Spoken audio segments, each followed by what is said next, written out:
College దగ్గర చిత్తూరులోనే ఉన్నాం. Police training college దగ్గర ఉన్న పోలీసు జీబులో ఎక్కించుకొని బస్సులో ఎక్కించుకొని ఎక్కడ తీసుకెళ్తున్నారు తెలియదు నాకు. రాత్రి 8 బయలుదేరారు. పోతున్నది తమిళనాడు తీసుకెళ్ళారు. తిరువళ్ళూరు వరకు తీసుకెళ్ళారు. నేను ఒక ఎమ్మెల్యే తీసుకెళ్ళి బస్సులో కింద కూర్చోబెట్టి తీసుకెళ్ళారు. గంటలు కట్టి తీసుకెళ్ళి తిరుమలూరు దగ్గర కొట్టారు. బాగా కొట్టి తెల్లవారుజామున 7-8 గంటలకో నెల్లూరు దగ్గర ఉన్న సత్యగూడ పోలీస్ స్టేషన్ తీసుకొచ్చి నేను చెప్పాను, ఎందుకు తీసుకొచ్చారు చిత్తూరు నుంచి, ఎందుకు తమిళనాడు తీసుకెళ్ళారు, అక్కడ కొట్టారు, బస్సులో కింద కూర్చోబెట్టి తీసుకెళ్ళాల్సినంత ఈ ఎమ్మెల్యేనే కదా. మీరు చేసినటువంటి ఈ గొడవలకు నిరసనగా నేను ఆమాన్ని ఆడిచి కూర్చుంటానని సత్యగూడ పోలీసు ఆమాన్ని ఆడిచి కూర్చున్నాను. ఆమాన్ని ఆడిచి కూర్చుంటే సాయంత్రం వరకు చూసి సాయంత్రం నేను కోర్టుకి సబ్మిట్ చేస్తున్నాను అని జీవులో ఎక్కించుకొని ప్రతిరోజు నా వెనకాల ఎవరు రాకుండా చేసి నన్ను సత్యవేద నుంచి బయలుదేరి దారిలో వస్తుంది కేవీ పూర్వంలో మండలం వస్తాను. ఆ మండలం ఒక మారుమూడు కొన్ని 2 రోజులు తెలిపారు. ఎందుకు వదిలేసి వెళ్ళిపోయారంటే నన్ను కొట్టిన దెబ్బలు, నా కారుతున్న రక్తం, అట్లాగే నన్ను కోర్టుకి తీసుకొచ్చి న్యాయమూర్తి ముందు నేను ఇవన్నీ చూపిస్తాను. నా కొడుకుని చంద్రబాబు సొంతూరికి మా పార్టీ తరఫున ఎమ్మెల్యే అభ్యర్థిగా పెట్టాడు. నా కొడుకు ఎమ్మెల్యే అభ్యర్థిగా పోటీ చేశాడు కాబట్టి వాడి మీద ఇప్పుడు 10 కేసులు పెట్టారు. వాడిని వేధిస్తున్నారు. సరే వార్త వదిలారంటే జగనన్న మా 2వ కొడుకు హర్షిత్ పేరు స్టూడెంట్ లీడర్గా అతన్ని జగనన్న అపాయింట్ చేసి పార్టీ తరఫున విద్యార్థి నాయకుడిగా రాష్ట్ర వర్కింగ్ ప్రెసిడెంట్గా పెట్టారు. వాడు రాష్ట్ర వర్కింగ్ ప్రెసిడెంట్గా విద్యార్థి నాయకుడు అయ్యాడని ఇప్పుడు వాడి మీద కూడా కేసులు పెట్టారు. వాడిని అరెస్ట్ చేస్తామంటున్నారు. అసలు నాకు అర్థం కాదు ఏంటంటే చంద్రబాబు నాయుడు గారు పుట్టినటువంటి ఊరిలో నేను పుట్టడం తప్ప, చంద్రబాబు నాయుడు పుట్టినటువంటి గ్రామంలో నేను పుట్టినప్పుడు నాకేంటి సంబంధం? నేను పుట్టినంత మాత్రాన్ని టెక్సాస్ జరుగు చేస్తే ఎట్లా? ఇంకా చంద్రబాబు గారికి మిగిలింది మా నాన్న ఎట్లాగో చనిపోయారు, మిగిలింది మా అమ్మ, నా భార్య. ఇంకా వాళ్ళిద్దరి మీద కూడా చంద్రబాబు గారి కేసులు పెడితే సకుటుంబం అంతా చంద్రబాబు గారు బాధితులే అవుతాం. సకుటుంబం అంతా చంద్రబాబు గారి బాధితులే అవుతాం. చెప్పుకోండి, మీకు ఓపుకున్నాం కేసులు పెట్టండి, ఓపుకున్నాం రోజులు జైల్లో పెట్టండి. మీరు ఎప్పుడు సంతోషపడతారో అప్పుడే కేసులు పెట్టడం తగ్గిద్దాం. నేను ఒక్కటే చెప్తున్నా,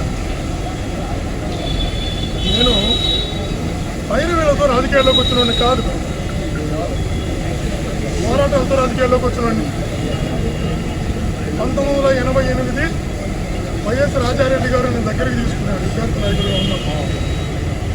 1988 నుంచి వైఎస్ రాజశేఖర రెడ్డి గారు, వైఎస్ రాజారెడ్డి గారు, వైఎస్ జగన్మోహన్ రెడ్డి గారు 3 తరాల నాయకులతో 36 సంవత్సరాలు స్త్రీ శిష్యుడిగా పెరిగా, ఒక సైనికుడిగా ఉన్నా.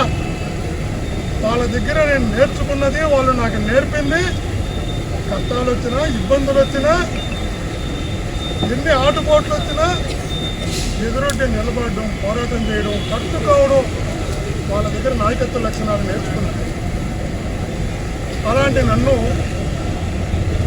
మీరు కేసులు పెట్టి భయపెట్టాలనుకుంటున్నారు. ఎంతమంది ఒక్కటై వేధించినా, ఎంతమంది అసత్య ప్రచారాలతో అవమానాలు చేసినా, ఎవరెన్ని ఇబ్బందులు పెట్టినా ఎలా తట్టుకోవాలో మా లీడర్ జగనన్న ఎదుర్కొంటున్న అన్ని దగ్గరగా, బాగా దగ్గరగా జగనన్నతో ముందు చూసిన వాడిని. మా లీడర్ ఎదుర్కొంటున్న అవమానాలు, మా లీడర్లు పెడుతున్నటువంటి ఇబ్బందులు, మా లీడరు పైన చేస్తున్నటువంటి అసత్యపు దాడులు అనేకం అత్యంత దగ్గరగా మా లీడర్ని, మా జగనన్ని దగ్గరగా చూసిన నేను కేసులకు, అసత్యపు ప్రసారాలకు, అవమానాలకు ఇలాంటి జైలు శిక్షలకు భయపడతారని ఎలా అనుకుంటారు, ఎలా ఊహిస్తారు? అందుకే చెప్తున్నా, మీరు సంతృప్తి పడే అన్ని రోజులు కేసులు పెట్టండి, ఇబ్బందులు పెట్టండి, ఎదుర్కొంటాం, ఎంత దాకైనా ఎదుర్కొంటాం. ఈరోజు నేను 8 నెలలు 230 రోజులు పైగా జైల్లో నన్ను అక్రమ కేసులో నిర్బంధిస్తే మాకు వెన్నంటి నిలిచినటువంటి మా లీడర్ ప్రజలకు, మా పార్టీ నాయకులకు, మా ఒంగోలు పార్లమెంట్ నాయకులకు, మా ఒంగోలు పార్లమెంటు ప్రజలకు, మా చంద్రగిరి నియోజకవర్గ ప్రజలకు మనస్ఫూర్తిగా మనసారా కృతజ్ఞతలు తెలియజేసుకుంటూ జై జగన్, జై జగన్, జై జగన్.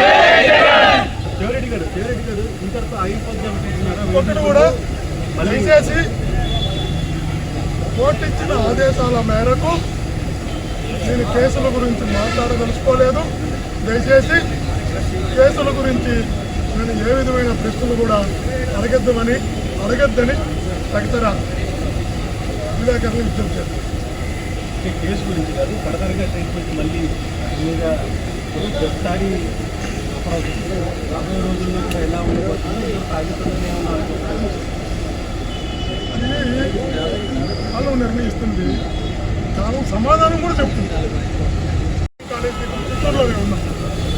పోలీస్ ట్రైనింగ్ కాలేజ్ దగ్గర ఉన్న పోలీసు జీబులో ఎక్కించుకొని, బస్సులో ఎక్కించుకొని ఎక్కడ తీసుకెళ్తున్నారో తెలియదు నాకు. రాత్రి 8 గంటలకు బయలుదేరారు. పోతున్నాం అని తమిళనాడు తీసుకెళ్ళారు, తిరువళ్ళూరు వరకు తీసుకెళ్ళారు. నాకు ఎమ్మెల్యే తీసుకెళ్ళి బస్సులో కింద కూర్చోబెట్టి తీసుకెళ్ళారు. గంటలు గట్టి తీసుకెళ్ళి తిరుమలూరు దగ్గర కొట్టారు. బాగా కొట్టి తెల్లవారుజామున 7కో 8 గంటలకో నెల్లూరు దగ్గర ఉన్న సత్యవాడ పోలీస్ స్టేషన్ తీసుకొచ్చి నేను చెప్పాను, ఎందుకు తీసుకొచ్చారు చిత్తూరు నుంచి, ఎందుకు తమిళనాడు తీసుకెళ్ళారు, అక్కడ కొట్టారు, బస్సులో కింద కూర్చోబెట్టి తీసుకెళ్ళాల్సినంత ఈ ఎమ్మెల్యేనే కదా. మీరు చేసినటువంటి ఈ గొడవలకు నిరసనగా నేను ఆమన్యాడు కూర్చుంటానని సత్యవాడ పోలీసు ఆమన్యాడు కూర్చున్నారు. ఆమన్యాడు కూర్చుంటే సాయంత్రం వరకు చూసి సాయంత్రం నేను కోర్టుకి సబ్మిట్ చేస్తున్నాను అని జీవులో ఎక్కించుకొని ప్రతిరోజు నా వెనకాల ఎవరు రాకుండా చేసి నన్ను సత్యవాడ నుంచి బయలుదేరి దారిలో వస్తున్నాను. కేవీఎం కూడా మండలం వస్తాను. ఆ మండలకు ఒక మారుమూల కొల్లు వదిలేసి వెళ్ళిపోయారు.